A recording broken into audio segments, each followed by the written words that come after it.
In March 2021, Christie's sold a single JPEG file for $69.3 million. Today, that exact file is worth just over $2,000. This price collapse is the tail end of a cycle that began during the global lockdowns of 2020. With stimulus checks entering the economy and traditional markets in flux, a massive volume of capital began searching for new, high-yield digital assets. The primary destination for that capital was the NFT. In a single year, trading volume in this specific market exploded from $82 million to $17.6 billion. That represents a 21,000% increase in activity.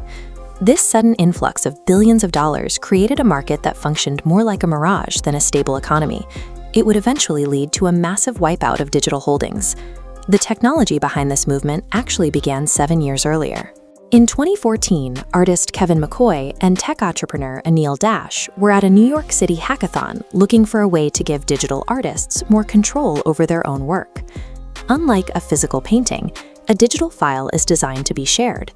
Anyone with an internet connection can copy, download, or screenshot a JPEG for free, making it difficult for an artist to prove which version is the original.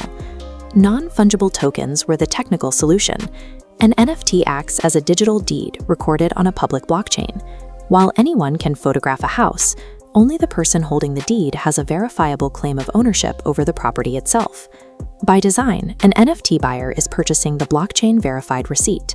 The digital artwork remains a separate file that can still be copied by anyone, anywhere. Between 2018 and 2021, that digital receipt system quickly became the center of an aggressive global wealth generation phase. Retail investors entered the space in waves, motivated by the promise of achieving life-changing returns in a matter of months. These promises were fueled by very real success stories.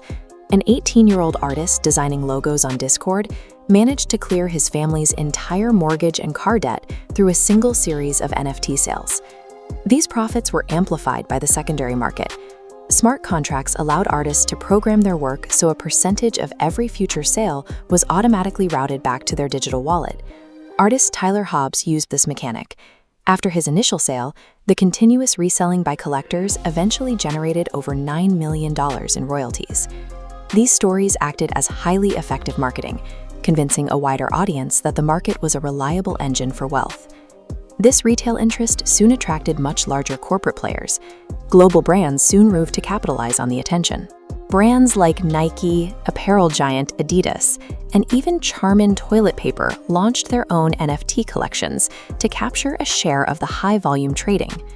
The market underwent a significant shift with the launch of the Bored Ape Yacht Club in April 2021. These algorithmically generated characters functioned as membership passes to a private digital country club, prioritizing social status over traditional art appreciation. High-profile musicians and athletes began displaying these avatars on national television, signaling to the public that NFTs were now an elite commodity. Justin Bieber marked the height of this period when he paid $1.3 million for a single Bored Ape. The constant celebrity endorsement built a sense of inevitability around the market. It convinced everyday buyers that these digital clubs were secure, high-value assets. While the public face of the market was defined by celebrity glamour, the underlying data revealed a massive amount of artificial activity. Much of this volume was driven by wash trading.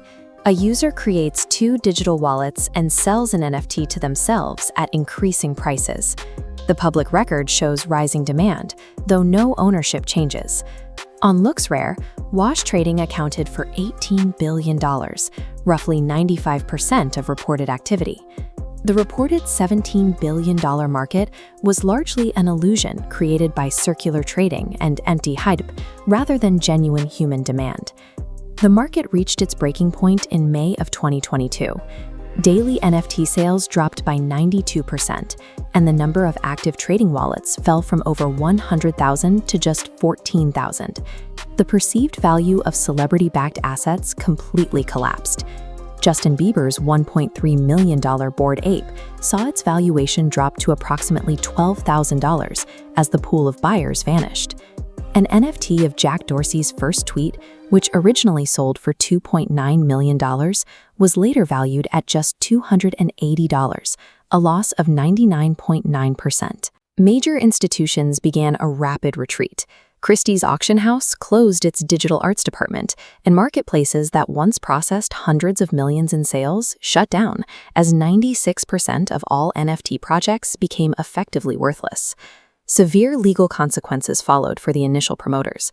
Shaquille O'Neal was recently forced to pay an $11 million settlement to buyers who felt misled by the promotion of his digital project. When the celebrity endorsements stopped and the platforms vanished, retail investors were left with the receipts for a market that no longer existed. Despite the crash, the underlying blockchain technology did not disappear. It has simply moved into a different phase of its development. Large financial institutions have pivoted away from digital artwork and toward the tokenization of real-world assets. Companies like BlackRock are using this ledger system to tokenize private credit and real estate, a market that grew to $30 billion by 2025. Legacy brands like Disney and Louis Vuitton also continue to operate stable NFT programs, focusing on customer loyalty rather than speculative trading.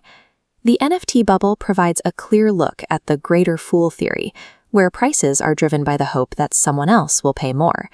While the $17 billion mania has faded, the technology remains, waiting for the next cycle of human greed.